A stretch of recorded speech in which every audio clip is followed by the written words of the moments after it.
ரோஷனோட அம்மா அண்ட் அக்கா ஆஷா அம்மா அண்ட் ரோஹினி. வணக்கங்க. வணக்கம் வணக்கம் வணக்கம். ரோஷன் ஏதாவது சமைச்சிருக்காரா இதுக்கு முன்னாடி வீட்ல? சூப்பரா சமைப்பாங்க. டேய் தெரியும்டா. கரெக்ட்டா. நான் ஒண்ணும் இல்ல டிக்கறப்பவே தெரியும்டா. ஒண்ணும் இல்ல பெருசாலாம் சமைக்க மாட்டேன். சீஸ் டோஸ்ட் அந்த மாதிரி ஏதாவது பண்ணி கொடுப்பேன். அததான் அவங்க வந்து நான் ரொம்ப பெருசா சமைக்கிறேன்னு நினைச்சிட்டு இருக்காங்க. இங்க வந்து ஆண்டி அவன் நடிச்ச நடிப்பு இருக்கே, அவன் ஹார்ட் பீட்ல கூட அப்படி நடிச்சது கிடையாது. இங்க வந்து அந்த மாதிரி நடிக்கிறான். நீ இங்க பாரு ஆத்தா இவ்வளவு பில்டப்லாம் கொடுக்காத, எனக்கு அவ்வளவு சமைக்க தெரியாது. இல்ல குல்ஃபி எல்லாம் செய்வாரு, அப்புறம் ஐஸ்கிரீம் செய்வாரு. டேய் டெசர்ட் நல்லா செய்வேன். நான் டெசர்ட் நல்லா செய்வேன். குல்ஃபி ஐஸ்கிரீம் பேன் கேக் நல்லா செய்வான். உண்மையான டெவில்ரா. ரோஷினி ஸ்டார்டிங் வந்து ஒரு மேங்கோ ஐஸ்கிரீம்ல ஆரம்பிச்சான் ஸ்டார்டிங்கு. இன்ன வரையும் வந்து அவன் டிஃப்ரெண்டா ஒன்னொன்னா பண்ணிட்டு இருப்பான்.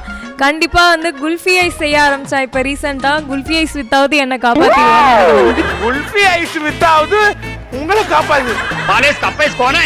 ஓகே, அவன் பெரிய லெவல்ல ஒரு குல்ஃபி ஹவுஸே வைக்கிற மாதிரி நம்ம பண்ணிடலாம்.